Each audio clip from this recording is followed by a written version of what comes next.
ನಮಸ್ಕಾರ. ಜ್ಯೋತಿಷ್ಯ ಫಲ ವಿಶೇಷ ಕಾರ್ಯಕ್ರಮಕ್ಕೆ ಸ್ವಾಗತ. ನಾನು ದಿವ್ಯಶ್ರೀ. ಇವತ್ತಿನ ಜ್ಯೋತಿಷ್ಯ ಫಲ ಕಾರ್ಯಕ್ರಮದಲ್ಲಿ ವಾರ ಭವಿಷ್ಯದ ಜೊತೆಗೆ ಹನುಮದ್ ವ್ರತ ಹಾಗೆಯೇ ದತ್ತ ಜಯಂತಿಯ ಕುರಿತಂತೆ ಸಂಪೂರ್ಣವಾಗಿ ತಿಳ್ಕೊಳ್ಳೋಣ. ನಮ್ಮ ಕಾರ್ಯಕ್ರಮದಲ್ಲಿದ್ದಾರೆ ಆಧ್ಯಾತ್ಮಿಕ ಚಿಂತಕರು ಹಾಗೂ ಜ್ಯೋತಿಷಿಗಳಾಗಿರುವಂತಹ ವಿಶ್ವನಾಥ ಭಾಗವತರು. ಮೊದಲಿಗೆ ಅವರಿಗೆ ಕಾರ್ಯಕ್ರಮಕ್ಕೆ ಸ್ವಾಗತವನ್ನು ಕೋರೋಣ. ಗುರುಗಳೇ, ಕಾರ್ಯಕ್ರಮಕ್ಕೆ ಸ್ವಾಗತ. ಶ್ರೀ ಗುರುಭ್ಯೋ ನಮಃ. ಹರಿ ಓಂ. ಎಲ್ಲ ಸಹೃದಯ ಆಸ್ತಿಕ ಜ್ಯೋತಿಷ್ಯ ವೀಕ್ಷಕರಿಗೆ ನಮಸ್ಕಾರಗಳು. ಇವತ್ತಿನ ಜ್ಯೋತಿಷಿ ಫಲ ಕಾರ್ಯಕ್ರಮದಲ್ಲಿ ಮೊದಲನೇದಾಗಿ ವಾರದ ವಿಶೇಷವನ್ನು ತಿಳಿಸ್ಕೊಡಿ. ಈ ವಾರ 8ನೇ ತಾರೀಕಿನಿಂದ ಹಿಡಿದು 14ನೇ ತಾರೀಕಿನವರೆಗೆ, ಅಂದರೆ ಪ್ರಾರಂಭದಲ್ಲಿ ಮಿತ್ರ ಸಪ್ತಮಿ, ನಂತರದಲ್ಲಿ ಗೀತೋಪನಿಷತ್ತು ಅಂದರೆ ಗೀತಾ ಜಯಂತಿ, ಶಿವದೀಪೋತ್ಸವ ಮತ್ತು ಹನುಮದ್ ವ್ರತ, ಪ್ರದೋಷ, ದುರ್ಗಾ ಪ್ರದೋಷ, ದತ್ತ ಜಯಂತಿ, ಹೀಗೆ ವಿಶೇಷವಾಗಿರ್ತಕ್ಕಂತಹ ವಾರಗಳು ಅಥವಾ ವಿಶೇಷವಾಗಿರ್ತಕ್ಕಂತಹ ದಿನಗಳನ್ನು ತುಂಬಿರ್ತಕ್ಕಂತಹ ವಾರ ಅಂತ ಹೇಳಿದ್ರೆ ತಪ್ಪಾಗಲಿಕ್ಕಿಲ್ಲ. ಇನ್ನು ಪಂಚಾಂಗದ ಬಗ್ಗೆ ತಿಳಿಸ್ಕೊಡೋದಾದರೆ ಏನು ಹೇಳ್ತೀವಿ? ಕ್ರೋಧೀನಾಮ ಸಂವತ್ಸರದ ದಕ್ಷಿಣಾಯಣ ಹೇಮಂತ ಋತು ಮಾರ್ಗಶಿರ ಮಾಸ ಶುಕ್ಲ ಪಕ್ಷ ಭಾನುವಾರ, ಇವತ್ತು ಸಪ್ತಮಿಯಿಂದ ಹಿಡಿದು ಶನಿವಾರ ಚತುರ್ದಶಿಯವರೆಗೆ ಈ ವಾರ ಇರುತ್ತೆ. ಈ ವಾರದಲ್ಲಿ ವಿಶೇಷವಾಗಿ ಪ್ರತಿಯೊಂದು ಹಬ್ಬಗಳು ಅಥವಾ ದತ್ತ ಜಯಂತಿ, ಗೀತಾ ಜಯಂತಿ, ಇದೆಲ್ಲವೂ ಹನುಮದ್ ವ್ರತ, ಇವೆಲ್ಲವೂ ಕೂಡ ವಿಶೇಷವಾಗಿರ್ತಕ್ಕಂಥ ಹಬ್ಬ ಹರಿದಿನಗಳು. ಆವಾವ ಹಬ್ಬದ ಆಚರಣೆಗಳನ್ನು ಮಾಡಿ ವಿಶೇಷವಾಗಿ ಸಾತ್ವಿಕವಾಗಿರ್ತಕ್ಕಂತಹ ಮನಸ್ಸನ್ನು ಪ್ರಾಪ್ತ ಮಾಡಿಕೊಳ್ಳಿಕ್ಕೆ ಇರತಕ್ಕಂತಹ ವಿಶೇಷವಾದಂತಹ ವಾರ. ಓಕೆ, ಈಗ ವಾರ ಭವಿಷ್ಯವನ್ನು ತಿಳ್ಕೊಳ್ಳುವಂತಹ ಸಮಯ ಕೂಡ ಆಯಿತು. ಇದರ ಜೊತೆಗೆ ಹಲವರಿಗೆ ತಮ್ಮ ರಾಶಿಗೆ ಸಂಬಂಧಪಟ್ಟಂತೆ ಯಾವ ರತ್ನವನ್ನು ಧರಿಸಿದರೆ ಸೂಕ್ತ ಅನ್ನುವಂಥ ಕುತೂಹಲ ಇದೆ. ಹಲವರು ಅದೇ ಪ್ರಶ್ನೆಯನ್ನು ಕೇಳಿದರು. ಹಾಗಾಗಿ ಮೊದಲನೇದಾಗಿ ಮೇಷರಾಶಿ, ಅದಕ್ಕೆ ಸಂಬಂಧಪಟ್ಟಂಥ ವಾರ ಭವಿಷ್ಯ ಹಾಗೆ ರತ್ನದ ಬಗ್ಗೆ ತಿಳಿಸ್ಕೊಡ್ಬೋದಾ? ಖಂಡಿತ. ನೋಡಿ, ಮೇಷರಾಶಿಯವರಿಗೆ ಈ ವಾರದಲ್ಲಿ ಗ್ರಹಸ್ಥಿತಿಗಳ ಆಧಾರದ ಮೇಲೆ, ಚಂದ್ರಬಲ, ತಾರಾಬಲದ ಆಧಾರದ ಮೇಲೆ ವ್ಯಾಪಾರಾಭಿವೃದ್ಧಿ, ಉದ್ಯೋಗದಲ್ಲಿ ಧನಲಾಭ ಮತ್ತು ಮಾಡುವಂತಹ ಕೆಲಸ ಕಾರ್ಯಗಳಲ್ಲಿ ಆರ್ಥಿಕವಾಗಿರ್ತಕ್ಕಂಥ ಯಶಸ್ಸನ್ನು ಗಳಿಸ್ತೀರಿ ಎನ್ನುವುದಾಗಿದೆ. ಮೇಷರಾಶಿಯವರು ಸರ್ವೇ ಸಾಮಾನ್ಯವಾಗಿ ರತ್ನ ಅಂತ ಬಂದಾಗ ಹವಳ ಮತ್ತು ಕನಕಪುಷ್ಯರಾಗ, ಈ ರತ್ನವೇ ಆ ರೀತಿಯಲ್ಲಿ ಸೂಚನೆಯನ್ನು ಮಾಡುತ್ತೆ. ಧನಾಭಿವೃದ್ಧಿಯನ್ನು ಸೂಚನೆ ಮಾಡತಕ್ಕಂತಹ ರತ್ನಗಳೇ ಆಗಿದ್ದಾವೆ. ಹಾಗಾಗಿ ಹವಳ ಅಂದ ತಕ್ಷಣ ತೋರ್ಬೆರಳಿಗೆ, ಇಂಡೆಕ್ಸ್ ಫಿಂಗರ್ಗೆ ಧರಿಸ್ತಕ್ಕಂಥದ್ದು, ಮತ್ತು ಪುಷ್ಯರಾಗವನ್ನು ಇಂಡೆಕ್ಸ್ ಫಿಂಗರ್ಗೂ ಧರಿಸ್ಬೋದು ಅಥವಾ ರಿಂಗ್ ಫಿಂಗರ್ಗಳಿಗೂ ಧರಿಸ್ಬೋದು, ಎರಡೂ ಫಿಂಗರ್ಗಳಿಗೂ ಧರಿಸ್ಬೋದು. ಸರ್ವೇ ಸಾಮಾನ್ಯವಾಗಿ ನಾವು ಮೇಷರಾಶಿಗೆ ಏನು ಸಜೆಸ್ಟನ್ನು ಮಾಡ್ತೇವೆ ಅಂತಂದರೆ, ಹವಳವನ್ನು ಉಂಗುರದ ಬೆರಳಿಗೆ ಧರಿಸಿ, ಕನಕಪುಷ್ಯರಾಗವನ್ನು ತೋರ್ಬೆರಳಿಗೆ ಧರಿಸಿದರೆ ಎಲ್ಲ ರೀತಿಯಾದಂತಹ ಯಶಸ್ಸನ್ನು ಕಾಣ್ತೀರಿ ಎನ್ನುವುದಾಗಿ ಜ್ಯೋತಿಷ್ಯ ಶಾಸ್ತ್ರ ಮತ್ತು ರತ್ನಶಾಸ್ತ್ರ ಅನ್ನುವುದಾಗಿ ಅದು ಸೂಚನೆಯನ್ನು ಮಾಡುತ್ತೆ. ನಂಬರನ್ನು ತೆಗೆದುಕೊಂಡ್ರೆ 3 ನಂಬರು ಬಹಳ ವಿಶೇಷವಾಗಿರ್ತಕ್ಕಂಥ, ಅಂದರೆ 3 ಕ್ಯಾರೆಟ್ಗಳಿಗೂ ಹೆಚ್ಚಿನದಾಗಿರ್ತಕ್ಕಂತಹ ತೂಕವನ್ನು ಗಂಡು ಮಕ್ಕಳು ಧರಿಸ್ತಕ್ಕಂಥದ್ದು ಸೂಕ್ತ. ಹೆಣ್ಣು ಮಕ್ಕಳು ಬಿಲೋ 3 ಕ್ಯಾರೆಟ್ ಇರ್ತಕ್ಕಂಥದ್ದನ್ನು ಧರಿಸ್ತಕ್ಕಂಥದ್ದು. ಈ ರತ್ನವನ್ನು ಧರಿಸುವಂತಹ ಸಂದರ್ಭದಲ್ಲಿ, ಹವಳ ಅಥವಾ ಪುಷ್ಯರಾಗವನ್ನು ಧರಿಸುವಂತಹ ಸಂದರ್ಭದಲ್ಲಿ ಕುಜ ಮಂತ್ರವನ್ನು, ಅಂಗಾರಕ ಮಂತ್ರವನ್ನು ಹೇಳಿಕೊಳ್ತಕ್ಕಂಥದ್ದು ಸರ್ವಶ್ರೇಷ್ಠ. ಮಂಗಳವಾರ ದಿನ ಧರಿಸುವಂಥದ್ರಿಂದ ನಿಮ್ಮ ರಾಶಿಯಾಧಿಪತಿಯಾದಂತಹ ಕುಜ ನಿಮಗೆ ಅತ್ಯಂತ ಯಶಸ್ಸನ್ನು ಮಾಡ್ತಾನೆ. ಖಂಡಿತ. ವೃಷಭ ರಾಶಿಯ ಫಲಾಫಲ ಯಾವ ರೀತಿ ಇದೆ? ನೋಡಿ, ವೃಷಭ ರಾಶಿಯವರಿಗೆ ಆರೋಗ್ಯ ಪ್ರಾಪ್ತಿ ಅನ್ನುವಂಥದ್ದಾಗಿದೆ. ಹಲವು ದಿನಗಳಿಂದ ತೊಂದರೆ ಅನುಭವಿಸ್ತಾ ಇರತಕ್ಕಂತಹ ಅನಾರೋಗ್ಯ ಏನಿದೆ ಅದೆಲ್ಲವೂ ಕೂಡ ಪರಿಹಾರವಾಗಿ ಒಂದು ಉತ್ತಮವಾದಂತಹ ಆರೋಗ್ಯ ಪ್ರಾಪ್ತವಾಗುವಂತಹ ವಾರ. ಆರೋಗ್ಯಕ್ಕೆ ಸಂಬಂಧಪಟ್ಟಂತೆ ಮಹಾಮೃತ್ಯುಂಜಯನ ಆರಾಧನೆ, ಧನ್ವಂತರಿ ಆರಾಧನೆಯನ್ನು ಮಾಡಿಕೊಳ್ಳಬೇಕು. ಮತ್ತು ವೃಷಭ ರಾಶಿಯವರು ತಮ್ಮ ಜೀವನದಲ್ಲಿ ಯಶಸ್ಸನ್ನು ಗಳಿಸಬೇಕು, ಅಥವಾ ನಾನು ಎಷ್ಟೋ ವರ್ಷಗಳಿಂದ ಅನಾರೋಗ್ಯದಲ್ಲಿ ಬಳಲ್ತಾ ಇದ್ದೇನೆ ಅನ್ನುವಂತಹ ಸಂದರ್ಭದಲ್ಲಿ ಈ ಮರಕತವನ್ನು ಧರಿಸ್ತಕ್ಕಂಥದ್ದು ಬಹಳ ಶ್ರೇಷ್ಠ. ಶಕ್ತಿ ಇದ್ದವರು ವಜ್ರವನ್ನು ಧರಿಸ್ಬೋದು. ವೃಷಭ ರಾಶಿಗೆ ವಜ್ರವು ಕೂಡ ವಿಶೇಷವಾದಂಥ ಯಶಸ್ಸನ್ನು ಕೊಡುತ್ತೆ. ಅದು ಉಂಗುರದ ಬೆರಳಿಗೆ ವಜ್ರವನ್ನು ಧರಿಸಿ, ಮರಕತವನ್ನು ತೋರ್ಬೆರಳಿಗೆ ಧರಿಸ್ತಕ್ಕಂಥದ್ದು ಅಥವಾ ಮಧ್ಯದ ಬೆರಳಿಗೆ ಧರಿಸ್ತಕ್ಕಂಥದ್ದು ಬಹಳ ಶ್ರೇಷ್ಠ. 5+ ಕ್ಯಾರೆಟ್ ಅಂದರೆ 5 ಕ್ಯಾರೆಟು ಅಥವಾ 5 ನಂಬರಿನ ವಿಶೇಷವಾದಂತಹ ಯಂತ್ರಗಳನ್ನು ಧರಿಸ್ತಕ್ಕಂಥದ್ದು ಬಹಳ ಶ್ರೇಷ್ಠ. ಶುಕ್ರನ ಮಂತ್ರವನ್ನು ಪಠಣ ಮಾಡಿ ಶುಕ್ರವಾರ ಧರಿಸ್ತಕ್ಕಂಥದ್ದು ಬಹಳ ವಿಶೇಷ. ಮಿಥುನ ರಾಶಿಯ ವಾರ ಭವಿಷ್ಯ ಹೇಗೆ? ಮಿಥುನ ರಾಶಿಯವರಿಗೆ ವಿವಾಹಾದಿ ಮಂಗಳ ಕಾರ್ಯಗಳಲ್ಲಿ ಯೋಗ ಅಥವಾ ಶುಭ ಯೋಗ ಅನ್ನುವಂಥದ್ದಾಗಿ ಪ್ರಾಪ್ತವಾಗುತ್ತೆ. ಅಥವಾ ಯಾರು ಮಿಥುನ ರಾಶಿಯವರು ವೈವಾಹಿಕ ಜೀವನದಲ್ಲಿ ಸಮಸ್ಯೆಯನ್ನು ಅನುಭವಿಸ್ತಾ ಇದ್ದೀರೋ, ಅಥವಾ ವೈವಾಹಿಕ ಜೀವನದಲ್ಲಿ ಏರುಪೇರುಗಳಾಗ್ತಾ ಇದ್ದಾವೋ, ಅಥವಾ ಮುಹೂರ್ತಗಳ ಸಿಗದೆ ಒದ್ದಾಡ್ತಾ ಇದ್ದೀರೋ, ಅಥವಾ ಪರಸ್ಪರ ವಧುವರರ ಅನ್ವೇಷಣೆಯಲ್ಲಿದ್ದೀರೋ ಅವರಿಗೆ ಅತ್ಯಂತ ಶುಭವಾಗಿರ್ತಕ್ಕಂತಹ ವಾರ ಈ ವಾರ. ನೋಡಿ, ಮಾಣಿಕ್ಯ ಮತ್ತು ಪಚ್ಚೆ ಇದು ವಿಶೇಷವಾಗಿ ಮಿಥುನ ರಾಶಿಯವರು ಯಶಸ್ಸನ್ನು ಕೊಡ್ತಕ್ಕಂಥದ್ದು. ಮಾಣಿಕ್ಯವನ್ನು ಧರಿಸ್ತಕ್ಕಂಥದ್ರಿಂದ ವಿವಾಹಾದಿ ಮಂಗಳ ಕಾರ್ಯಗಳಲ್ಲಿ ಯಶಸ್ಸಾಗತ್ತೆ. ಕುಜದೋಷ ಪರಿಹಾರವಾಗುತ್ತೆ. ದ್ವಿಕಳತ್ರ ದೋಷವಿದ್ದರೆ ಅಂದರೆ ಈ ಡಿವೋರ್ಸ್ ಆಗುವಂಥದ್ದು ಅಥವಾ ವೈವಾಹಿಕ ಜೀವನದಲ್ಲಿ ಅನ್ಯೋನ್ಯತೆ ಇಲ್ಲದೇ ಇರತಕ್ಕಂಥದ್ದು, ಇದಕ್ಕೆಲ್ಲ ಮಾಣಿಕ್ಯವನ್ನು ಧರಿಸ್ತಕ್ಕಂಥದ್ರಿಂದ ಗಂಡ ಹೆಂಡತಿಯಲ್ಲಿ ಪರಸ್ಪರ ಪ್ರೀತಿ ವಿಶ್ವಾಸ ಪ್ರಾಪ್ತಿಯಾಗತ್ತೆ, ಐಕ್ಯಮತ್ಯ ಅನ್ನುವಂಥದ್ದು ಪ್ರಾಪ್ತವಾಗುತ್ತೆ. ಪಚ್ಚೆಯನ್ನು ಧರಿಸ್ತಕ್ಕಂಥದ್ದು ಕೂಡ ಸರ್ವಶ್ರೇಷ್ಠ. ಲಕ್ಷ್ಮೀನಾರಾಯಣರ ಅನುಗ್ರಹ, ಮನೆಯಲ್ಲಿ ಮಂಗಳದಾಯಕವಾಗಿರ್ತಕ್ಕಂತಹ ವಾತಾವರಣ, ಪರಸ್ಪರ ಪ್ರೀತಿ ವಿಶ್ವಾಸ ಇರಲಿಕ್ಕೆ ಪಚ್ಚೆ ಮತ್ತು ಮಾಣಿಕ್ಯ ವಿಶೇಷವಾದಂತಹ ಸಹಾಯವನ್ನು ಮಾಡುತ್ತೆ. 6 ನಂಬರು ಬಹಳ ಶ್ರೇಷ್ಠವಾಗಿರ್ತಕ್ಕಂಥದ್ದು. 6+ ಕ್ಯಾರೆಟು, ದೈಹಿಕವಾಗಿ ಸ್ಥೂಲ ಶರೀರ ಇರ್ತಕ್ಕಂಥವ್ರು 6+ ಕ್ಯಾರೆಟನ್ನು ಬಳಸ್ಬೋದು. ಇಲ್ಲದೆ ಹೋದರೆ 3 ಕ್ಯಾರೆಟ್ವರೆಗೂ ಅದನ್ನು ಬಳಸ್ಬೋದು. ಯಾವುದೇ ರೀತಿಯಾದಂಥ ತೊಂದರೆ ಇರೋದಿಲ್ಲ. ವಿಷ್ಣುವಿನ ಸ್ಮರಣೆ, ವಿಷ್ಣುವಿನ ಆರಾಧನೆ ಸರ್ವಶ್ರೇಷ್ಠ. ಓಕೆ, ಕರ್ಕಾಟಕ ರಾಶಿಯ ವಾರ ಭವಿಷ್ಯ ಹೇಗಿದೆ? ಕರ್ಕಾಟಕ ರಾಶಿಯವರಿಗೆ ಧನಲಾಭ, ಅದರಲ್ಲೂ ವಿಶೇಷವಾಗಿ ಕೃಷಿಕರಿಗೆ ಧನಲಾಭ. ವಸ್ತುಗಳನ್ನು ಮಾರಾಟ ಮಾಡ್ತಕ್ಕಂಥವ್ರು, ಕೃಷಿ ವಸ್ತುಗಳನ್ನು, ಕೃಷಿ ಯಂತ್ರೋಪಕರಣಗಳಿರ್ಬೋದು ಅಥವಾ ಯಾವುದೇ ರೀತಿಯಾದಂತಹ ದವಸ ಧಾನ್ಯಗಳಿರ್ಬೋದು, ಅದಕ್ಕೆ ವಿಶೇಷವಾದಂತಹ ಯಶಸ್ಸನ್ನು ಗಳಿಸಲಿಕ್ಕೆ ಇದು ಸರ್ವಶ್ರೇಷ್ಠವಾಗಿರ್ತಕ್ಕಂತಹ ವಾರ. ನೋಡಿ, ಕರ್ಕಾಟಕ ರಾಶಿಯವರು ಮುತ್ತು ಮತ್ತು ಪುಷ್ಯರಾಗ, ಮುತ್ತನ್ನು ಧರಿಸ್ತಕ್ಕಂಥದ್ರಿಂದ ಕೃಷಿಯಲ್ಲಿ ಯಶಸ್ಸನ್ನು ಕಾಣ್ತೀರಿ. ಕೃಷಿ ಸಂಬಂಧಿತವಾಗಿರ್ತಕ್ಕಂತಹ ಕ್ಷೇತ್ರಗಳಲ್ಲಿ ಬರುವಂತಹ ತೊಂದರೆಗಳನ್ನು ನಿವಾರಣೆ ಮಾಡಿಕೊಳ್ತೀರಿ. ಮತ್ತು ಪುಷ್ಯರಾಗವನ್ನು ಧರಿಸ್ತಕ್ಕಂಥದ್ದು ಧನಾಭಿವೃದ್ಧಿ ಆಗತ್ತೆ. ಹಾಗಾಗಿ ನಂಬರ್ 9 ಇರುತ್ತೆ. ಪುಷ್ಯರಾಗವನ್ನು 9 ಕ್ಯಾರೆಟ್ವರೆಗೂ ನೀವು ಧಾರಣೆಯನ್ನು ಮಾಡ್ಬೋದು. ಮುತ್ತಾಗಿದ್ದರೆ 3 ಕ್ಯಾರೆಟ್ವರೆಗೆ ಧರಿಸ್ಬೋದು, ಧಾರಣೆಯನ್ನು ಮಾಡಬಹುದು. ಶಿವನ ಆರಾಧನೆ ಮಾಡಿಕೊಳ್ಳಿ. ಶಿವನ ಆರಾಧನೆಯಿಂದ, ಶಿವನ ಅನುಗ್ರಹದಿಂದಾಗಿ ಯಶಸ್ಸನ್ನು ಪ್ರಾಪ್ತ ಮಾಡಿಕೊಳ್ತೀರಿ. ಸಿಂಹರಾಶಿಯ ವಾರ ಭವಿಷ್ಯ ಯಾವ ರೀತಿ ಇದೆ? ನೋಡಿ, ಸಿಂಹರಾಶಿಯವರಿಗೆ ವಿಶೇಷವಾಗಿ ನಾನು ಧನಲಾಭ ಮಾಡಿಕೊಳ್ಳಬೇಕು ಅಥವಾ ನನ್ನ ಕಷ್ಟದಿಂದ ಹೊರಗೆ ಬರಬೇಕು ಅನ್ನುವಂತಹ ಯೋಚನೆ ಇರುತ್ತೆ. ಅಂಥವರಿಗೆ ಶೇರ್ ಮಾರ್ಕೆಟು, ಹೂಡಿಕೆ, ಇನ್ಶೂರೆನ್ಸು ಈ ಥರದ ಕ್ಷೇತ್ರಗಳಲ್ಲಿ ಯಶಸ್ಸನ್ನು ಕೊಡ್ತಕ್ಕಂತಹ ವಾರವಾಗಿದ್ದಾವೆ. ಹಾಗಾಗಿ ಮಾಣಿಕ್ಯ ಮತ್ತು ಹವಳವನ್ನು ಧರಿಸ್ತಕ್ಕಂಥದ್ದು. ಒಂದು ಮಾಣಿಕ್ಯ ಧಾರಣೆ ಮಾಡ್ತಕ್ಕಂಥದ್ರಿಂದ ಈ ಯಶಸ್ಸು, ಧನಲಾಭ ಅನ್ನುವಂಥದ್ದು ಇದೆಲ್ಲ ಒಂಥರ ಗ್ಯಾಂಬ್ಲಿಂಗ್ ಇದ್ದ ಹಾಗೆ ಅಂತ ಅಂದ್ಕೊಳ್ತೇನೆ ನಾನು. ಆದರೆ ಅದು ಒಳ್ಳೆಯದ ಅಂತ ಕೇಳಿದರೆ ಖಂಡಿತವಾಗ್ಲೂ ಅದನ್ನು ಪ್ರಮೋಟ್ ಮಾಡ್ತಾ ಇಲ್ಲ. ಆದರೆ ಈ ಧನಲಾಭ ಅನ್ನುವಂಥದ್ದು, ಆಕಸ್ಮಿಕವಾದಂತಹ ಧನಲಾಭದ ಅಪೇಕ್ಷೆಯಲ್ಲಿ ಎಲ್ಲರೂ ಇರ್ತಾರೆ. ನನಗೆ ಹೇಗೋ ಒಂದು ರೀತಿಯಲ್ಲಿ ದುಡ್ಡು ಬರಲಿ ಅನ್ನುವಂತಹ ಯೋಚನೆಯಲ್ಲೇ ಇರ್ತಾರೆ. ಮಾಣಿಕ್ಯವನ್ನು ಧರಿಸ್ತಕ್ಕಂಥದ್ದು ಸಿಂಹರಾಶಿಯವರಿಗೆ ಅತಿ ಹೆಚ್ಚು ಯಶಸ್ಸನ್ನು ಕೊಡುತ್ತೆ, ಧನಲಾಭವನ್ನು ಕೊಡುತ್ತೆ. ಹವಳವನ್ನು ಧರಿಸಬಹುದು. ದುರ್ಗೆಯ ಆರಾಧನೆ ಮಾಡ್ಕೊಳ್ಳಿ. 3 ಕ್ಯಾರೆಟ್ವರೆಗೂ ನೀವು ಧಾರಣೆ ಮಾಡ್ಬೋದು.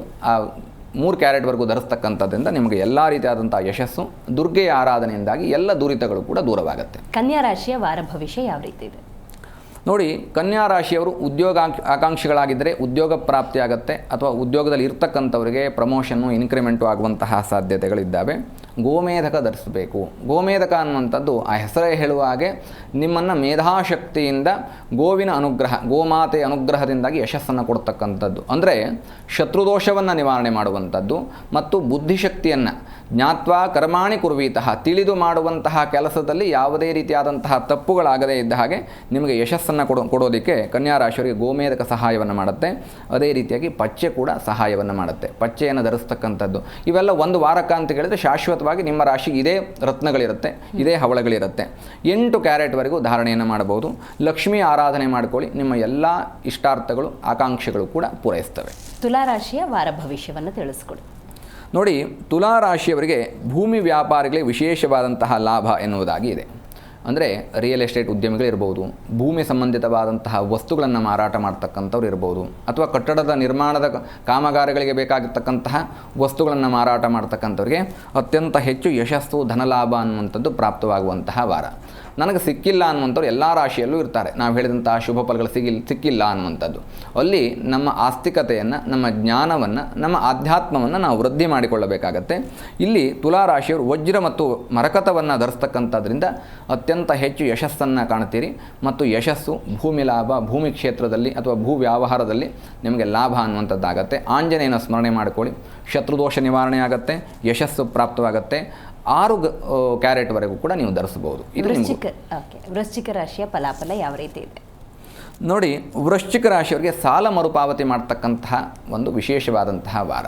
ಈ ವಾರ ಭವಿಷ್ಯದಲ್ಲಿ ಹಲವಾರು ದಿನಗಳಿಂದ ಬಳಲ್ತಾ ಇರತಕ್ಕಂತಹ ಸಾಲದ ಬಾಧೆ ಇದ್ದರೆ ಅಥವಾ ಆರ್ಥಿಕ ಮುಗ್ಗಟ್ಟಿದೆ, ಅದೆಲ್ಲವೂ ಕೂಡ ಪರಿಹಾರವಾಗುವಂತಹ ಸುಸಂದರ್ಭ, ಉತ್ತಮದಾಯಕವಾಗಿರ್ತಕ್ಕಂತಹ ಭವಿಷ್ಯ ಇದೆ.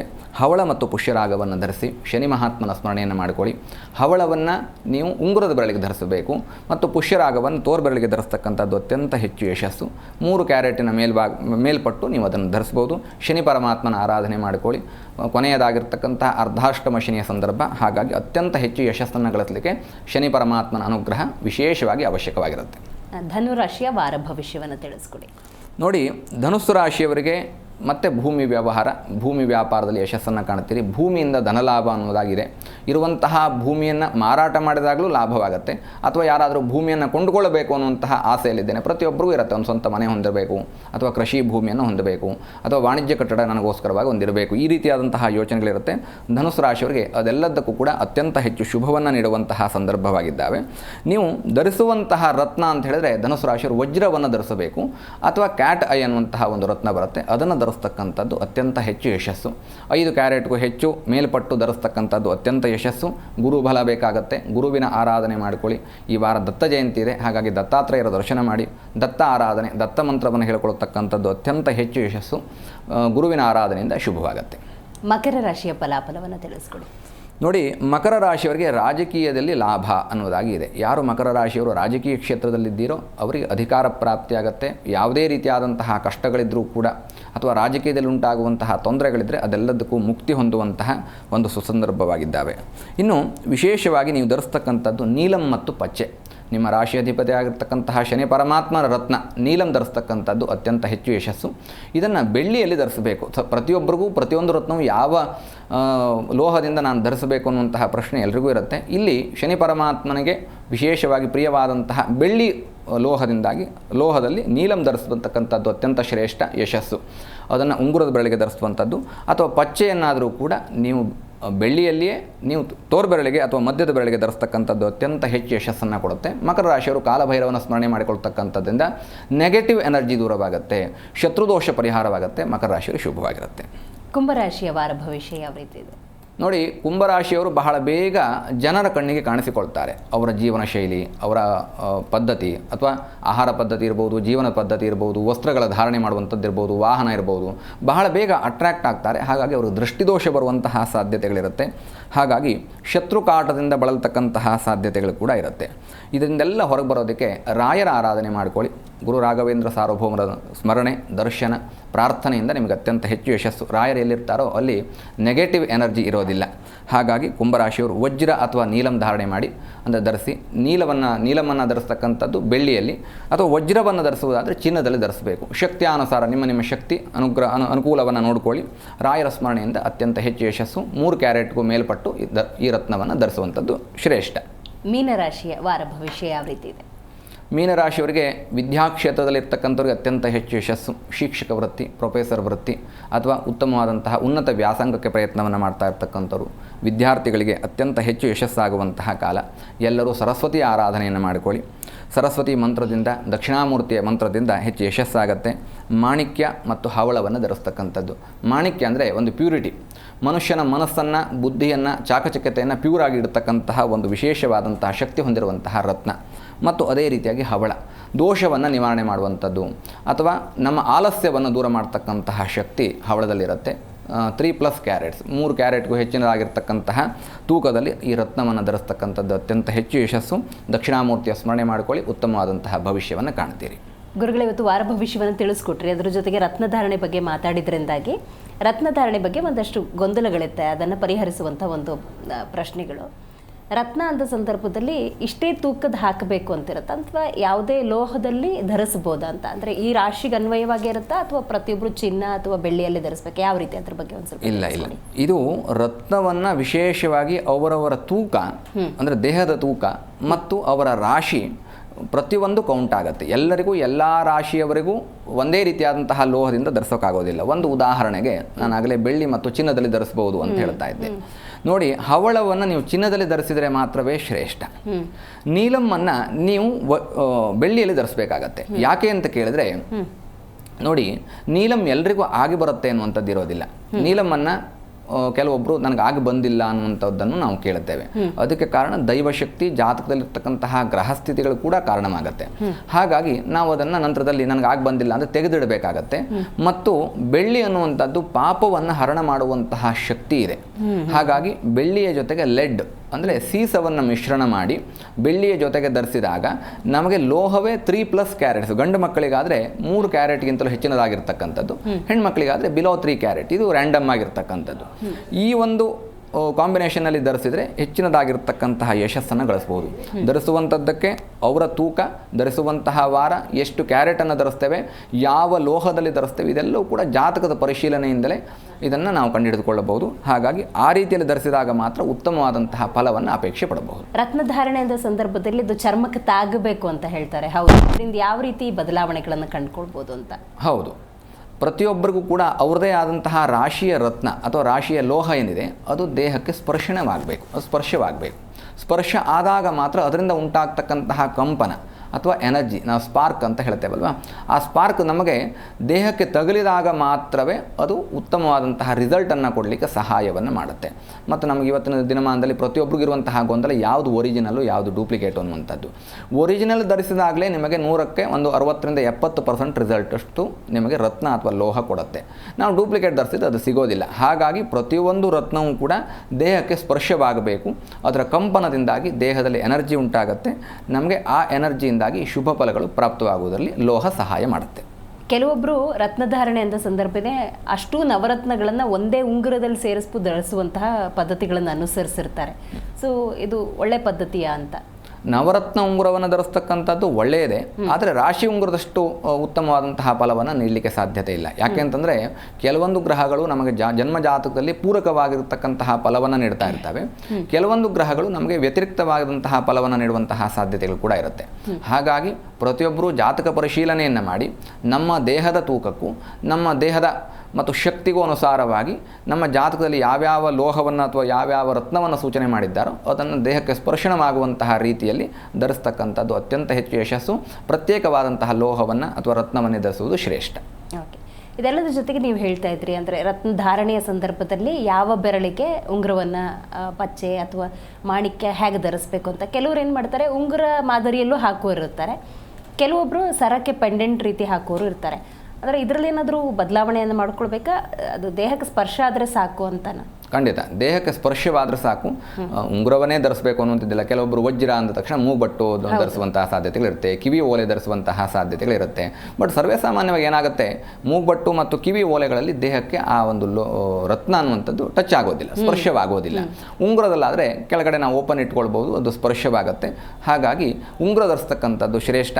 ಮತ್ತು ಪಂಚಭೂತಗಳ ಶಕ್ತಿ ಅನ್ನುವಂಥದ್ದು ಕೈಯಲ್ಲಿರುತ್ತೆ ಅನ್ನೋದಾಗಿ ಹೇಳ್ತಾರೆ. ಅಂದರೆ 5 ಬೆರಳುಗಳಲ್ಲೇ ಪಂಚಭೂತಗಳ ಶಕ್ತಿ ಇದೆ ಅನ್ನುವಂಥದ್ದಾಗಿ. ಹಾಗಾಗಿ ಕೈಗೆ ಧರಿಸ್ತಕ್ಕಂಥದ್ರಿಂದ ಯಾವ ಪಂಚಭೂತಗಳ ಶಕ್ತಿಯಲ್ಲಿ ನಮಗೆ ಲೋಪ ಇದೆಯೋ ಆವ ಬೆರಳಿಗೆ ಧರಿಸ್ತಕ್ಕಂಥದ್ರಿಂದಾಗಿ ನಮಗೆ ಹೆಚ್ಚು ಯಶಸ್ಸು ಲಾಭ ಅನ್ನುವಂಥದ್ದಾಗಿ ರತ್ನಶಾಸ್ತ್ರ ತಿಳಿಸುತ್ತೆ. ಖಂಡಿತ. ಇನ್ನು ಈ ವಾರದ ವಿಶೇಷದ ಸಂದರ್ಭದಲ್ಲಿ ನೀವು ಹನುಮದ್ ವ್ರತದ ಬಗ್ಗೆ ಉಲ್ಲೇಖ ಮಾಡಿದ್ರೆ ತಿಳಿಸ್ಕೊಡ್ಬೋದಾ? ಹನುಮದ್ ವ್ರತ ಹೇಗೆ ಮಾಡಬೇಕು? ನೋಡಿ, ಹನುಮದ್ ವ್ರತ ಅನ್ನುವಂಥದ್ದು ಆಂಜನೇಯನ ಸ್ಮರಣೆ ಮಾಡಲಿಕ್ಕೆ ವಿಶೇಷವಾದಂತಹ ಒಂದು ದಿನ ಅಂತ ಕರಿಬಹುದು. ಹನುಮತ್ ಜಯಂತಿ ಅನ್ನುವುದಾಗೂ ಜನರಲ್ಲಿ ಒಂದು ಗೊಂದಲ ಇದೆ. ಹನುಮತ್ ಜಯಂತಿಯೇ ಹನುಮನ ಜನ್ಮದಿನವೇ ಅನ್ನುವಂಥದ್ದಾಗಿದೆ. ಹನುಮತ್ ಜಯಂತಿ ಬೇರೆ, ಹನುಮದ್ ವ್ರತ ಬೇರೆ. ಇಲ್ಲಿ ಹನುಮದ್ ವ್ರತ ಅನ್ನುವಂಥದ್ದು ಸ್ವಾಮಿಯ ವಿಶೇಷವಾದಂತಹ ಪಟ್ಟಕ್ಕೆ ಬಂದಂತಹ ದಿನ ಅನ್ನೋದಾಗಿ ನಾವು ದಿವಸ ಅನ್ನೋದಾಗಿ ಕರಿತೇವೆ. ಹಾಗಾಗಿ ಯಾವ ಪಟ್ಟಕ್ಕೆ ಬಂದಂತಹ ಸಂದರ್ಭದಲ್ಲಿ ಅಲ್ಲಿ ಹಲವಾರು ರೀತಿಯಾದಂತಹ ಉಲ್ಲೇಖವನ್ನು ಮಾಡಿದ್ದಾರೆ. ನಮ್ಮ ಬುದ್ಧಿರ್ಬಲಂ ಯಶೋಧೈರ್ಯಂ ನಿರ್ಭಯತ್ವಂ ಅರೋಗತಾಂ ಅಜಾಢ್ಯಂ ವಾಕ್ಪಟುತ್ವಂಚ ಹನುಮಾನ್ ಶ್ರೀ ಸ್ಮರಣಾತ್ ಭವೇತ್. ಅಂದರೆ ಈ ಎಲ್ಲ ಶಕ್ತಿಗಳನ್ನು ನೀಡಲಿಕ್ಕೆ ಶ್ರೀರಾಮಚಂದ್ರ ಪ್ರಭು ಆಂಜನೇಯನಿಗೆ ಅಭಯವನ್ನು ಇತ್ತಂತಹ ದಿವಸ ಅನ್ನೋದಾಗಿ ಈ ಹನುಮದ್ ವ್ರತ ಅನ್ನೋದಾಗಿ ಕರೀತಾರೆ. ಹನುಮತ್ ಜಯಂತಿ ಅನ್ನೋದಾಗಿ ಮತ್ತೊಮ್ಮೆ ಬರುತ್ತೆ. ಅದು ಹನುಮತ್ ಜಯಂತಿ ಅನ್ನುವಂಥದ್ದು ಬರುವಂಥದ್ದು ಆಂಜನೇಯ ಹುಟ್ಟಿದಂತಹ ದಿವಸ ಅನ್ನೋದಾಗಿ. ದಕ್ಷಿಣ ಭಾರತಕ್ಕೂ ಉತ್ತರ ಭಾರತಕ್ಕೂ ವ್ಯತ್ಯಾಸಗಳಿದ್ದಾವೆ. ಹನುಮದ್ ವ್ರತ ಅನ್ನುವುದು ಹನುಮತ್ ಜಯಂತಿ ಅಲ್ಲ, ಅಂದರೆ ಹನುಮದ್ ಜನ್ಮದಿನವಲ್ಲ. ಹಾಗಾಗಿ ಇದು ಪಟ್ಟಕ್ಕೆ ಬಂದಂತಹ ದಿವಸ. ಈ ವಿಶೇಷವಾಗಿ ಆಂಜನೇಯನ ಸ್ಮರಣೆಯಿಂದ, ಆಂಜನೇಯನ ಆರಾಧನೆಯಿಂದ ಅತ್ಯಂತ ಹೆಚ್ಚು ಯಶಸ್ಸನ್ನು ಗಳಿಸುವಂತಹ ಸಾಧ್ಯತೆಗಳು ಈ ಹನುಮದ್ ವ್ರತದಿಂದ ಇರುತ್ತೆ. ಹನುಮತ್ ಪೂಜೆಯನ್ನು ಮಾಡ್ತಕ್ಕಂಥದ್ದು ಸರ್ವಶ್ರೇಷ್ಠ. ಆಂಜನೇಯನಿಗೆ ಮಧು ಅಭಿಷೇಕ, ವಡಮಾಲೆ, ಸಿಂಧೂರಾರ್ಪಣೆ, ವೀಳ್ಯದೆಲೆ ಹಾರವನ್ನು ಸಮರ್ಪಣೆ ಮಾಡ್ತಕ್ಕಂಥದ್ದು ಅತ್ಯಂತ ಹೆಚ್ಚು ಯಶಸ್ಸು. ಹನುಮಾನ್ ಚಾಲೀಸವನ್ನು ಪಠನೆ ಮಾಡೋರು ಇರ್ತಾರೆ, ಅಂದರೆ ಹಲವಾರು ವರ್ಷಗಳಿಂದ ಪಠನೆ ಮಾಡೋರು ಇರ್ತಾರೆ. ಹನುಮಾನ್ ಚಾಲೀಸ ಪಠನ ಪದ್ಧತಿ ಹೇಗೆ ಮತ್ತು ಅದರಿಂದ ಯಾವ ರೀತಿಯ ಬದಲಾವಣೆಯನ್ನು ನಾವು ಜೀವನದಲ್ಲಿ ಕಂಡುಕೊಳ್ಬಹುದು ಅಂತ? 7.7 ಯಾರು ಬಳಲ್ತಾ ಇದ್ದಾರೋ ಅಥವಾ ಯಾರ್ಯಾರು ನೆಗೆಟಿವ್ ಎನರ್ಜಿಗಳಲ್ಲಿ ಭೂತ ಪ್ರೇತ ಪಿಶಾಚ ಯಕ್ಷ ಯಮಧೂತ ಶಾಕಿನಿ ಢಾಕಿನಿ ಬ್ರಹ್ಮ ರಾಕ್ಷಸಾದಿಗಳಿಂದ, ಅಂದರೆ ಆಡುಭಾಷೆಯಲ್ಲಿ ನನಗೆ ನೆಗೆಟಿವ್ ಎನರ್ಜಿ ಬಹಳ ಬೇಗ ಕಾಡುತ್ತೆ, ಅಥವಾ ನನಗೆ ಯಾವುದೋ ಒಂದು ನೆಗೆಟಿವ್ ಫೀಲ್ ಆಗ್ತಾ ಇರುತ್ತೆ, ನಾನು ವಾಮಾಚಾರ ಕೃತ್ರಿಮದಲ್ಲಿದ್ದೇನೆ ಅನ್ನುವಂಥ ಎಲ್ಲರಿಗೂ ಒಂದು ಭಯ ಇರುತ್ತೆ. ಹಾಗಾಗಿ ಭೂತ ಪಿಶಾಚ ನಿಕಟನಯ್ಯಾವೆ ಅನ್ನೋದಾಗಿ ಒಂದು ಸಾಲ ಬರುತ್ತೆ. ಅಂದರೆ ಹನುಮಾನ್ ಚಾಲೀಸಾದಲ್ಲಿ ವಿಶೇಷವಾದಂತಹ ಶಕ್ತಿ ಇದೆ. ಎಲ್ಲಿ ಆಂಜನೇಯನ ಸ್ಮರಣೆ ಮಾಡ್ತಾರೋ, ಎಲ್ಲಿ ಹನುಮಾನ್ ಚಾಲೀಸ ಪಠಣವಾಗತ್ತೋ ಅಲ್ಲಿ ಭೂತ ಪ್ರೇತಗಳ ಶಕ್ತಿ ಬರೋದಿಲ್ಲ ಅಥವಾ ದುಷ್ಟಗ್ರಹಗಳ ಶಕ್ತಿ ಅಲ್ಲಿ ಇರೋದಿಲ್ಲ. ಹಾಗಾಗಿ ಮನುಷ್ಯನ ಜೀವನ ಅತ್ಯಂತ ಹೆಚ್ಚು ಯಶಸ್ಸು ಮತ್ತು ಲಾಭಕ್ಕೆ ಈ ಹನುಮಾನ್ ಚಾಲೀಸ ಅನ್ನುವಂಥದ್ದು ವಿಶೇಷ. ಹನುಮಂತ ವ್ರತದ ದಿನ ಮಾತ್ರವೇ ಅಲ್ಲದೆ ಪ್ರತಿದಿನವೂ ಕೂಡ ದಿನ ಬೆಳಗಾದರೆ ಬೆಳಗ್ಗೆ ಎದ್ದ ತಕ್ಷಣ ಹನುಮಾನ್ ಚಾಲೀಸ ಕೇಳಬೇಕು. ಒಂದು 8 ಬಾರಿಗೆ ಶಕ್ತಿ ಇರ್ತಕ್ಕಂಥವ್ರು ಪಠಣ ಮಾಡೋದರಿಂದ ಆಂಜನೇಯನ ಆಶೀರ್ವಾದ ಸಂಪೂರ್ಣವಾಗಿ ಪ್ರಾಪ್ತವಾಗುತ್ತೆ. ಖಂಡಿತ. ಇನ್ನು ಹನುಮದ್ ವ್ರತ ಅಂತ ಹೇಳಿ ಕೆಲವೊಬ್ಬರು 48 ದಿವಸದ ಮಂಡಲದಲ್ಲಿ ಹನುಮಾನ್ ವ್ರತವನ್ನು ಆಚರಿಸೋರಿರ್ತಾರೆ. ಸೊ 11 ಸತಿಯೋ 21 ಸತಿಯೋ ಹನುಮಾನ್ ಚಾಲೀಸವನ್ನು ಹೇಳುವಂಥದ್ದು, ಇದ್ರ ಬಗ್ಗೆ ತಿಳಿಸ್ಕೊಡಿ ಗುರುಗಳೇ. ನೋಡಿ, ಇದು ಈ ಎಲ್ಲ ಹನುಮದ್ ವ್ರತದ ಸಂದರ್ಭದಲ್ಲಿ ದತ್ತ ಜಯಂತಿಯನ್ನು, ದತ್ತ ಮಾಲೆಯನ್ನು ಧರಿಸ್ತಾರೆ ಅಥವಾ ಆಂಜನೇಯನ ಮಾಲೆಯನ್ನು ಧರಿಸಿದ್ದೇನೆ ಅಂತ ಹೇಳ್ತಾರೆ. ಅಂಜನಾದ್ರಿ ಬೆಟ್ಟವನ್ನು ಹತ್ತುವಂತಹ ಸಾಧ್ಯತೆಗಳಿರುತ್ತೆ. ಇದು ಹೇಗೆ ನಮ್ಮ ವ್ರತಾಚರಣೆಯಲ್ಲಿ ನಾವು ಹಲವಾರು ವ್ರತಾಚರಣೆಗಳನ್ನ ಮಾಡ್ತೇವೆ. ಅಯ್ಯಪ್ಪ ಮಾಲೆಯನ್ನು ಧಾರಣೆ ಮಾಡ್ತೇವೆ. ಈಗೆಲ್ಲ ಅದು ಅಂದರೆ ಈ ಶುಭ ಸಂದರ್ಭ ಪ್ರಾರಂಭವಾಗಿದ್ದಾವೆ. ಅಥವಾ ಓಂ ಶಕ್ತಿ ಮಾಲೆಯನ್ನು ಧರಿಸ್ತಕ್ಕಂಥವ್ರು ಇದ್ದಾರೆ. ಹಾಗೆಯೇ ಹನುಮದ್ ವ್ರತ, ಹನುಮದ್ ಮಾಲಾಧಾರಣೆಯ ಸಂದರ್ಭವೂ ಕೂಡ ಈ ಸರ್ವಶ್ರೇಷ್ಠವಾದಂತಹ ಸಂದರ್ಭ. ಈ ಸಂದರ್ಭದಲ್ಲಿ ನಾವು ಸಂಪೂರ್ಣವಾಗಿ ಸರ್ವಸಂಗ ಪರಿತ್ಯಾಗಿಗಳಾಗಿರಬೇಕು. ಮದ್ಯಪಾನ ಧೂಮಪಾನಾದಿಗಳನ್ನ ಬಿಟ್ಟಿರಬೇಕು, ಸ್ತ್ರೀ ಸಂಘವನ್ನು ಬಿಟ್ಟಿರಬೇಕು, ಸ್ವಂತ ಅಡಿಗೆಯನ್ನು ಮಾಡಿಕೊಳ್ಳಬೇಕು. ಅಲ್ಲಿ ಅಡಿಗೆ ಪದ್ಧತಿಯಲ್ಲೂ ಹೇಳುತ್ತೆ, ಈರುಳ್ಳಿ ಬೆಳ್ಳುಳ್ಳಿ ಇಲ್ಲದೆ ಇರತಕ್ಕಂಥ ಆಹಾರವನ್ನು ಸೇವನೆ ಮಾಡಬೇಕು. ಪಾದರಕ್ಷೆಯನ್ನು ಧಾರಣೆ ಮಾಡಬಾರ್ದು. ಬೆಳಗ್ಗೆ ಸೂರ್ಯೋದಯಕ್ಕೆ ಮುಂಚಿತವಾಗಿ ತಣ್ಣೀರಲ್ಲಿ ಎದ್ದು ತಣ್ಣೀರಲ್ಲಿ ಸ್ನಾನವನ್ನು ಮಾಡಬೇಕು. ಮತ್ತು ಹನುಮಾನ್ ಚಾಲೀಸವನ್ನು 8 ಬಾರಿಗೆ, 21 ಬಾರಿಗೆ, 28 ಬಾರಿಗೆ, ಹನುಮದ್ ಕವಚವನ್ನು, ಹನುಮದ್ ರಕ್ಷಾಸ್ತೋತ್ರವನ್ನು ಅಥವಾ ಹನುಮಾನ್ ಚಾಲೀಸವನ್ನು, ಇವೆಲ್ಲವೂ ಬೇರೆ ಬೇರೆ ಇದ್ದಾವೆ. ಇದನ್ನೆಲ್ಲವನ್ನು ಪಠಣ ಮಾಡಿಕೊಳ್ಳಬೇಕು. ಮತ್ತು ಇಲ್ಲಿ ಅಂಜನಾದ್ರಿ ಪರ್ವತ ಬೆಟ್ಟವನ್ನು ಹತ್ತತಕ್ಕಂಥದ್ದು, ಇರುಮುಡಿ ಹೇಗೆ ಕಟ್ತೇವೆ ಅದೇ ರೀತಿಯಲ್ಲಿ ಭಗವಂತನಿಗೆ ಪ್ರಿಯವಾದಂತಹ ವಸ್ತುಗಳು, ಅದರಲ್ಲಿ ಅಚ್ಚು ಬೆಲ್ಲ ಇದ್ದಾವೆ ಮತ್ತು ವಿಶೇಷವಾಗಿ ಅಕ್ಕಿ ದವಸ ಧಾನ್ಯಗಳಿದ್ದಾವೆ, ಬೇಳೆ, ಹೆಸರು ಬೇಳೆ ಇದ್ದಾವೆ. ಇದನ್ನೆಲ್ಲವನ್ನು ಕೇಸರಿ ಬಣ್ಣದ ಬಟ್ಟೆಯಲ್ಲಿ ಕಟ್ಟಿಕೊಂಡು ಬೆಟ್ಟವನ್ನು ಹತ್ತುವಂಥದ್ದು, ಬೆಟ್ಟಕ್ಕೆ ದರ್ಶನವನ್ನು ಮಾಡಿ ಅಲ್ಲಿ ಭಗವಂತನಿಗೆ ಅರ್ಪಣೆಯನ್ನು ಮಾಡ್ತಕ್ಕಂಥ, ಅದರಲ್ಲಿ ಫಲಪುಷ್ಪಾದಿಗಳನ್ನ ಸೂಚನೆ ಮಾಡಿದ್ದಾರೆ. ಬಾಳೆಹಣ್ಣು ಬಹಳ ಪ್ರಿಯ ಅನ್ನುವಂಥದ್ದಾಗಿ ಇದೆಲ್ಲವನ್ನು ಭಗವಂತನಿಗೆ ಅರ್ಪಣೆ ಮಾಡುವಂಥದ್ದು. ಇದು ಹಲವಾರು ಮಾಲೆಗಳ ಧಾರಣೆಯ ಸಂದರ್ಭದಲ್ಲೂ ಬರುತ್ತೆ. ಈಗ ದತ್ತ ಜಯಂತಿ ಇದೆ, ದತ್ತಮಾಲಾ ಸಂದರ್ಭವೂ ಇದೇ ಆಗಿದ್ದಾವೆ. ಮತ್ತು ಇಲ್ಲಿ ಭಗವದ್ಗೀತೆಯ ಅಭಿಯಾನವನ್ನು ಮಾಡ್ತಕ್ಕಂಥವ್ರು ಇದ್ದಾರೆ. ಅಂದರೆ ಗೀತೆಯನ್ನು 18 ಅಧ್ಯಾಯಗಳ ಎಲ್ಲ ಶ್ಲೋಕಗಳನ್ನು ಪಠಣ ಮಾಡ್ತಕ್ಕಂಥವ್ರು, ಅದಕ್ಕೂ ಕೂಡ ಒಂದು ಶ್ಲೋಕವನ್ನೇ ಹೇಳಿದ್ದಾರೆ, ಗೀತೋಪನಿಷತ್ತಲ್ಲಿ ಹೇಳಿದ್ದಾರೆ. ಧ್ಯಾನೇನಾತ್ಮನೆ ಪಶ್ಯಂತಿ ಕೇಚಿದಾತ್ಮಾನಮಾತ್ಮನ ಅನ್ಯೇ ಸಾಂಖ್ಯೇನ ಯೋಗೇನ ಕರ್ಮಯೋಗೇನ ಚಾಪರೆ ಅನ್ನೋದಾಗಿ. ಅಂದರೆ ಇವೆಲ್ಲವೂ ಕೂಡ ಕರ್ಮ ಥಿಯರಿ. ಕರ್ಮ ಥಿಯರಿ ಅಂತಂದರೆ ಏನು? ಭಗವಂತ, ನಾವೀಗ ಬಸವಣ್ಣನವರ ವಚನದಲ್ಲಿ ಹೇಳ್ತೇವೆ, ಅಥವಾ ಕಾಯಕವೇ ಕೈಲಾಸ ಅನ್ನೋದಾಗಿ, ನಾವು ಮಾಡುವಂತಹ ಕರ್ಮದಲ್ಲಿ ಏನು ಕೆಲಸವನ್ನು ಮಾಡ್ತಾ ಇದ್ದೇವೆಯೋ ಅದರಲ್ಲಿ ಒಂದು ಅಲ್ಟಿಮೇಟ್ ರಿಸಲ್ಟನ್ನು ಕಂಡುಹಿಡಿದುಕೊಳ್ತಕ್ಕಂಥದ್ದು. ಆ ಕೆಲಸಕ್ಕೆ ಲೋಪವಾಗಬಾರ್ದು, ಆ ಕೆಲಸದಿಂದ ನಮ್ಮ ಜೀವನದಲ್ಲಿ ಯಶಸ್ಸಾಗಬೇಕು, ಮತ್ತು ಮಾಡುವಂತಹ ಕೆಲಸದಲ್ಲಿ ನಿಷ್ಠೆ, ನಿಯಮ, ಶ್ರದ್ಧೆ ಇವೆಲ್ಲವೂ ಪ್ರಾಪ್ತವಾಗಬೇಕು ಅನ್ನುವಂತಹ ಕಾರಣದಿಂದಾಗಿ ಕರ್ಮಯೋಗೇನ ಚಾಪರೆ. ಭಗವಂತ, ನಾನು ನನ್ನ ಎಲ್ಲ ದೋಷಗಳ ಪರಿಹಾರಕ್ಕೋಸ್ಕರವಾಗಿ ನಾನು ನನ್ನ ಕರ್ಮವನ್ನು ಅಥವಾ ನಾನು ಮಾಡಿರ್ತಕ್ಕಂತಹ ಪಾಪ ಕರ್ಮಗಳ ಪರಿಹಾರಕ್ಕೋಸ್ಕರವಾಗಿ ನಿನ್ನನ್ನು ಸ್ಮರಣೆ ಮಾಡ್ತಾ ಇದ್ದೇನೆ ಅನ್ನುವಂಥದ್ದಾಗಿ ಹೇಳುವಂತಹ ಸಂದರ್ಭ. ಇದನ್ನು ಗೀತಾ ಜಯಂತಿ ಆಗಿದ್ದರಿಂದ ಈ ವಾರದಲ್ಲಿ ನಾನು ಇದನ್ನು ತೆಗೆದುಕೊಂಡೆ. ಅಂದರೆ ಗೀತೋಪನಿಷತ್ತಲ್ಲೂ ಅದನ್ನೇ ಹೇಳಿದ್ದಾರೆ, ದತ್ತಮಾಲಾ ಜಯಂತಿ ಅಂದರೆ ದತ್ತ ಖಡ್ಗಮಾಲಾದಲ್ಲೂ ಅದನ್ನೇ ಹೇಳ್ತಾರೆ. ಅಂದರೆ ಅರ್ಥ ಅಲ್ಲಿಗೆ ಬರುತ್ತೆ. ಮತ್ತು ಹನುಮಾನ್ ಚಾಲೀಸದಲ್ಲಿ ಕೂಡ ಅದೇ ಬರುತ್ತೆ. ಭಗವಂತ, ನಾನು ನನ್ನ ಸ್ಮರಣೆಯನ್ನು ಮಾಡ್ತಾ ಇದ್ದೇನೆ, ನೀನು ನನಗೆ ಎಲ್ಲ ದೋಷಗಳನ್ನು ನಿವಾರಣೆ ಮಾಡು, ನನಗೆ ಬೇಕಾಗಿರ್ತಕ್ಕಂತಹ ಸೂಕ್ತವಾಗಿರ್ತಕ್ಕಂತಹ ಫಲವನ್ನು ನೀಡು ಎಂಬುದಾಗಿ ಪ್ರಾರ್ಥನೆ ಮಾಡುವಂಥ ಒಂದು ವಿಶೇಷವಾದಂತಹ ಶಕ್ತಿ ಇದು. ದತ್ತ ಜಯಂತಿನೂ ಇದೇ ರೀತಿ ಆಚರಣೆ ಮಾಡೋದಾ? ಅಲ್ಲಿ ಪದ್ಧತಿ ಹೇಗಿರುತ್ತೆ ಅಂತ? ಹೌದು, ದತ್ತ ಜಯಂತಿಗೂ ಕೇಸರಿ ವಸ್ತ್ರವನ್ನು ಧರಿಸ್ತಕ್ಕಂಥದ್ದು, ದತ್ತಮಾಲಾ ಅಥವಾ ದತ್ತ ಖಡ್ಗಮಾಲಾವನ್ನು ಪಠಣ ಮಾಡ್ತಕ್ಕಂಥದ್ದು. ಇಲ್ಲಿ ಅಂದರೆ ಗಂಡು ಮಕ್ಕಳಾದರೆ ಶರ್ಟನ್ನು ಕೂಡ ಧರಿಸಬಾರದು ಅನ್ನುವಂಥದ್ದಾಗಿದೆ. ಬೆಳಗ್ಗೆ ಎದ್ದ ತಕ್ಷಣ ತಣ್ಣೀರಲ್ಲಿ ಸ್ನಾನ ಮಾಡಿ ದತ್ತ ಖಡ್ಗಮಾಲಾ ಮಂತ್ರವನ್ನು 8, 21, 28, 54, 108 ಬಾರಿಗೆ ಆ ಮಂತ್ರವನ್ನು ಪಠಣ ಮಾಡಿ ಬರಿಗಾಲಲ್ಲಿ ದತ್ತಪೀಠವನ್ನು ಹತ್ತತಕ್ಕಂಥದ್ದು. ಅಲ್ಲಿ ಭಗವಂತನಿಗೆ ಅಭಿಷೇಕಾದಿಗಳನ್ನು ಪೂಜಿಸಿ ಭಗವಂತನಿಗೆ ಅಷ್ಟೋತ್ತರಾದಿಗಳಿಂದ ಅರ್ಚನೆಯನ್ನು ಮಾಡಿ ಭಗವಂತನ ನಾಮಸ್ಮರಣೆಯನ್ನು ಮಾಡಿ ಭಗವಂತನಲ್ಲಿ ಪ್ರಾರ್ಥನೆಯನ್ನು ಮಾಡ್ತಕ್ಕಂಥದ್ದು. ದತ್ತ ಸ್ವರೂಪ ಅಂತಂದರೆ ನಮಗೆ ವಿಶೇಷವಾಗಿ ಗಾಣಗಾಪುರ ನೆನಪಾಗತ್ತೆ. ಅಲ್ಲಿ ಭಗವಂತನ ಒಂದು ದತ್ತ ಪಾದುಕೆ ಇದೆ. ದತ್ತ ಅಂತಂದರೆ ಅದು ತ್ರಿಮೂರ್ತಿಗಳ ಸ್ವರೂಪ ಎನ್ನುವುದಾಗಿ, ಅದರಲ್ಲೂ ವಿಶೇಷವಾಗಿ ಬ್ರಹ್ಮನ ರೂಪ ಎನ್ನುವುದಾಗಿ. ಸೃಷ್ಟಿಕರ್ತನಾದಂತಹ ಬ್ರಹ್ಮನೇ ನನಗೆ ವಿಶೇಷವಾದಂತಹ ಶಕ್ತಿ, ನನ್ನ ಸೃಷ್ಟಿಯಲ್ಲಿ ನೀನು ಮಾಡಿರ್ತಕ್ಕಂತಹ ಯಾವುದೇ ರೀತಿಯಾದಂತಹ ಲೋಪಗಳಿದ್ದರೂ ಕೂಡ ಅದನ್ನೆಲ್ಲ ಮನ್ನಿಸಬೇಕು. ಅಂದರೆ ಭಗವಂತನಲ್ಲಿ ಪ್ರಾರ್ಥನೆ ಮಾಡುವಂಥದ್ದು ಹೇಗೆ ಅಂದರೆ, ಭಗವಂತ ನಾನು ಒಳ್ಳೆಯದನ್ನು ಮಾಡಲಿ ಕೆಟ್ಟದ್ದನ್ನು ಮಾಡಲಿ ಅದಕ್ಕೆ ನೀನೇ ಕಾರಣ, ತೇನ ವಿನಾ ತೃಣಮಪಿ ನಾ ಚಲತಿ, ನಿನ್ನ ಆಜ್ಞೆಯಿಂದಲೇ ನಾನು ಇದನ್ನು ಮಾಡಿದ್ದೇನೆ, ಹಾಗಾಗಿ ನನ್ನ ತಪ್ಪುಗಳಿದ್ದರೆ ಇದನ್ನೆಲ್ಲವನ್ನು ಮನ್ನಿಸು ಎನ್ನುವುದಾಗಿ ಕೇಳುವಂತಹ ಮಂತ್ರ ಅಥವಾ ಈ ವ್ರತ ಇದು ದತ್ತಮಾಲಾದಲ್ಲಿ ಬರುತ್ತೆ, ಹನುಮದ್ ವ್ರತದಲ್ಲಿ ಬರುತ್ತೆ, ಹಾಗೂ ಎಲ್ಲ ಶುಭ ಸಂದರ್ಭದ ಮಾಲಾಧಾರಣೆಗಳಲ್ಲೂ ಕೂಡ ವ್ರತಾಚರಣೆಯಲ್ಲಿ ಇದು ಬರುತ್ತೆ.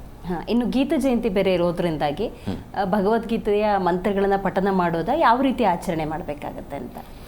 ಯೋಗೋಜ್ಞಾನಂ ತಥಾ ಸಾಂಖ್ಯಂ ತತಃ ಶಿಲ್ಪಾದಿ ಕರ್ಮಚಃ ಎನ್ನುವುದಾಗಿ ಬರುತ್ತೆ. ಅಂದರೆ ಅರ್ಜುನನಿಗೆ ಯಾವುದರಲ್ಲೂ ಕೊರತೆ ಇರಲಿಲ್ಲ, ಆದರೆ ಯುದ್ಧ ಮಾಡುವಂತಹ ಸಂದರ್ಭದಲ್ಲಿ ಅವನಿಗೆ ಒಂದೇ ಆಗಿರ್ತಕ್ಕಂತಹ ಒಂದಷ್ಟು ಗೊಂದಲ.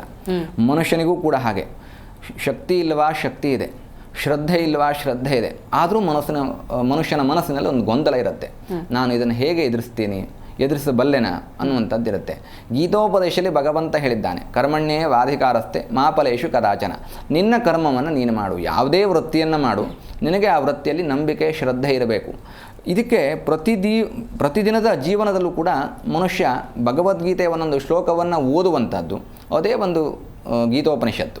ನಮಗೆ ಹೇಗೆ ಸರಿಯಾದಂತಹ ಸನ್ಮಾರ್ಗದಲ್ಲಿ ನಡಿಬೇಕು, ಯಾವ ತಪ್ಪುಗಳನ್ನು ಮನುಷ್ಯ ಮಾಡಬಾರ್ದು, ಎಲ್ಲೆಲ್ಲಿ ಮನುಷ್ಯನಿಗೆ ಮೋಹ ಬರಬಾರ್ದು. ಅರ್ಜುನನಿಗೆ ಯುದ್ಧ ಕ್ಷೇತ್ರದಲ್ಲಿ ಮೋಹ ಬರುತ್ತೆ, ಆದರೆ ಪರಿತ್ರಾಣಾಯ ಸಾಧೂನಾಂ ವಿನಾಶಾಯ ದುಷ್ಕೃತಾಂ, ಅಲ್ಲಿ ಸಾಧುಗಳ ರಕ್ಷಣೆ, ಸಾಧುಗಳು ಅಂತಂದರೆ ಉತ್ತಮರ ರಕ್ಷಣೆಯನ್ನು ಮಾಡ್ತಕ್ಕಂಥ, ಶಿಷ್ಟರ ರಕ್ಷಣೆ ದುಷ್ಟರ ಶಿಕ್ಷೆ. ಹಾಗಾಗಿ ಭಗವಂತ ಕೃಷ್ಣ ಉಪದೇಶ ಮಾಡಿರ್ತಕ್ಕಂಥದ್ದು ನಮ್ಮ ಜೀವನದಲ್ಲೂ ಕೂಡ ನಾವು ಬೇಡದೇ ಇರತಕ್ಕಂತಹ ವಿಚಾರಗಳಿಗೆ ಜಾಸ್ತಿ ಒಲವನ್ನು ಕೊಡ್ತೇವೆ, ಬೇಕಾಗುವುದಕ್ಕೆ ನಾವು ಕಡಿಮೆ ಅಲ್ಲಿ ಆಸಕ್ತಿಯನ್ನು ತೋರಿಸ್ತೇವೆ. ಹಾಗಾಗಿ ಯಾವುದು ಬೇಕು ಅದಕ್ಕೆ ಶ್ರದ್ಧೆಯನ್ನು ಏರ್ಪಡಿಸಿ, ಯಾವುದು ಅನಗತ್ಯವಾಗಿರ್ತಕ್ಕಂತಹ ವಿಚಾರವೋ ಅದಕ್ಕೆ ತಲೆ ಕೆಡಿಸಿಕೊಳ್ಳಬೇಡಿ ಅನ್ನುವಂಥದ್ದು. ಒಂದು ಉದಾಹರಣೆಗೆ, ಮನುಷ್ಯನಿಗೆ ಹಣ ಇದ್ದರೂ ಬದುಕ್ಬೋದು, ಹಣ ಇಲ್ಲದೆ ಇದ್ದರೂ ಬದುಕ್ಬೋದು, ಆದರೆ ನಾವು ಯಾವಾಗಲೂ ಹಣದ ಹಿಂದೆ ಹೋಗ್ತೇವೆ. ಹಣ ಇಲ್ಲದೆ ಬದುಕೋಕ್ಕಾಗೋದಿಲ್ವಾ? ಬದುಕೋಕ್ಕೆ ಸಾಧ್ಯ ಇದೆ. ಇಲ್ಲಿ ಭಗವಂತ ಹೇಳ್ತಾ ಇರ್ತಕ್ಕಂಥದ್ದಿದೆ, ಎಲ್ಲ ಮೋಹಗಳನ್ನು ದೂರ ಮಾಡಲಿಕ್ಕೋಸ್ಕರವಾಗಿ ಗೀತೋಪನಿಷತ್ತು, ಅಂದರೆ ಗೀತೆಯಲ್ಲಿ ಉಪದೇಶ ಮಾಡಿದ ಹಾಗೆ ಮೋಹಗಳನ್ನು ಬಿಡಿ, ಭಕ್ತಿ ಮಾರ್ಗ ಸನ್ಮಾರ್ಗದಲ್ಲಿ 18 ಯೋಗಗಳಲ್ಲಿ ಬರುತ್ತೆ. ಭಕ್ತಿ ಯೋಗ, ಕರ್ಮ ಸನ್ಯಾಸ ಯೋಗ, ಇದೇ ರೀತಿ ಜ್ಞಾನ ಯೋಗ, ಅರ್ಜುನ ವಿಷಾದ ಯೋಗ, ಈ ರೀತಿಯಾಗಿರ್ತಕ್ಕಂತಹ ಹಲವು ಯೋಗಗಳಿದ್ದಾವೆ. ಈ ಯೋಗಗಳೆಲ್ಲ ತಿಳಿಸ್ತಕ್ಕಂಥದ್ದು ಕೊನೆಯಲ್ಲಿ ಮೋಕ್ಷ ಸನ್ಯಾಸ ಯೋಗ. ಅಂತಿಮವಾಗಿ ನಮ್ಮ ಜೀವನದಲ್ಲೂ ಮೋಕ್ಷ ಸನ್ಯಾಸವೇ ನಮಗೆ ಸಿಗುವಂಥದ್ದು. ನಾವು ಅಂದ್ಕೊಂಡಿದ್ದೇವೆ ಸನ್ಯಾಸ ಅಂತಂದರೆ ಕಾವಿ ಧಾರಣೆ ಮಾಡಬೇಕು, ಸರ್ವವನ್ನು ಬಿಟ್ಟಿದ್ದೇವೆ ಅಂತ ಹೇಳಬೇಕು ಅನ್ನುವಂಥದ್ದು. ಹಾಗಲ್ಲ, ಜೀವನದಲ್ಲಿ ಅಲ್ಟಿಮೇಟ್ ಭಗವಂತನನ್ನು ಕಾಣತಕ್ಕಂಥದ್ದೇ ಸನ್ಯಾಸ ಯೋಗ, ಅದು ಮನಸ್ಸಿನಲ್ಲಿ ಇರಬೇಕು. ಖಂಡಿತ ಗುರುಗಳೇ, ಇವತ್ತಿನ ಕಾರ್ಯಕ್ರಮದಲ್ಲಿ ಕಡೆಯದಾಗಿ ಯಾವ ಮಂತ್ರವನ್ನು ತಿಳಿದುಕೊಳ್ಳುತ್ತೇವೆ? ಲಕ್ಷ್ಮೀ ಕುಬೇರ ಮಂತ್ರವನ್ನು ನಾವು ವೀಕ್ಷಕರಿಗೆ ಹೇಳೋಣ. ಯಾಕೆಂದರೆ ಪ್ರತಿಯೊಬ್ಬರಿಗೂ ಕೂಡ ಹಣ ಅನ್ನುವಂಥದ್ದು ಅವಶ್ಯಕ ಇರುತ್ತೆ. ಹಾಗಾಗಿ ಈ ಮಂತ್ರವನ್ನು ಕೇಳಿಸಿಕೊಳ್ಳಿ, ಸರಿಯಾಗಿ ಪಠಣ ಮಾಡಿ ಬರ್ಕೊಳ್ಳಿ. ಯಕ್ಷಾಯ ಕುಬೇರಾಯ ವೈಶ್ರವಣಾಯ ಧನಧಾನ್ಯಾಧಿಪತಯೇ ಧನಧಾನ್ಯಾದಿ ಸಮೃದ್ಧಿಮ್ಮೆ ದೇಹಿ ದೇಹಿ ದಾಪಯ ಸ್ವಾಹ. ಯಕ್ಷಾಯ ಕುಬೇರಾಯ ವೈಶ್ರವಣಾಯ ಧನಧಾನ್ಯಾಧಿಪತಯೇ ಧನಧಾನ್ಯಾದಿ ಸಮೃದ್ಧಿಮ್ಮೆ ದೇಹಿ ದೇಹಿ ದಾಪಯ ಸ್ವಾಹ. ಖಂಡಿತ ಗುರುಗಳೇ, ಇವತ್ತಿನ ಕಾರ್ಯಕ್ರಮದಲ್ಲಿ ನೀವು ಭಾಗಿಯಾಗಿ ಹನುಮದ್ ವ್ರತ ಹಾಗೆಯೇ ಗೀತ ಜಯಂತಿ, ದತ್ತ ಜಯಂತಿ ಕುರಿತಂತೆ ಸವಿಸ್ತಾರವಾಗಿ ತಿಳಿಸ್ಕೊಟ್ರಿ. ಧನ್ಯವಾದ ನಿಮಗೆ. ಧನ್ಯೋಸ್ಮಿ. ಲೋಕಾಹ ಸಮಸ್ತ ಸುಖಿನೋ ಭವಂತು, ಸಮಸ್ತ ಸನ್ಮಂಗಲಾನಿ ಭವಂತು. ನೋಡಿದ್ರದ ವೀಕ್ಷಕರೇ, ಇವತ್ತಿನ ಕಾರ್ಯಕ್ರಮದಲ್ಲಿ ವಾರ ಭವಿಷ್ಯದ ಜೊತೆಗೆ ರಾಶಿಗೆ ಅನುಸಾರವಾಗಿ ಯಾವ ರೀತಿಯ ರತ್ನವನ್ನು ಧರಿಸಬೇಕು ಅನ್ನೋದನ್ನು ನೀವೆಲ್ಲರೂ ಕೂಡ ತಿಳ್ಕೊಂಡಿದ್ದೀರಿ ಅಂತ ಭಾವಿಸ್ತೀನಿ. ಅದರ ಜೊತೆಗೆ ದತ್ತ ಜಯಂತಿ ಆಚರಣೆ ಹೇಗೆ, ಗೀತ ಜಯಂತಿಯ ಆಚರಣೆ ಹೇಗೆ, ಹನುಮದ್ ವ್ರತವನ್ನು ನೀವು ಹೇಗೆ ಮಾಡಬೇಕು ಅಂತ ಪ್ರತಿಯೊಬ್ಬರು ತಿಳ್ಕೊಂಡಿದ್ದೀರಿ ಅಂತ ಭಾವಿಸ್ತಾ ಇವತ್ತಿನ ಕಾರ್ಯಕ್ರಮವನ್ನು ಮುಗಿಸೋಣ. ನೋಡ್ತಾ ಇರಿ ಜಿ ಕನ್ನಡ ನ್ಯೂಸ್, ಸತ್ಯವೇ ಸುದ್ದಿಯ ಜೀವಾಳ.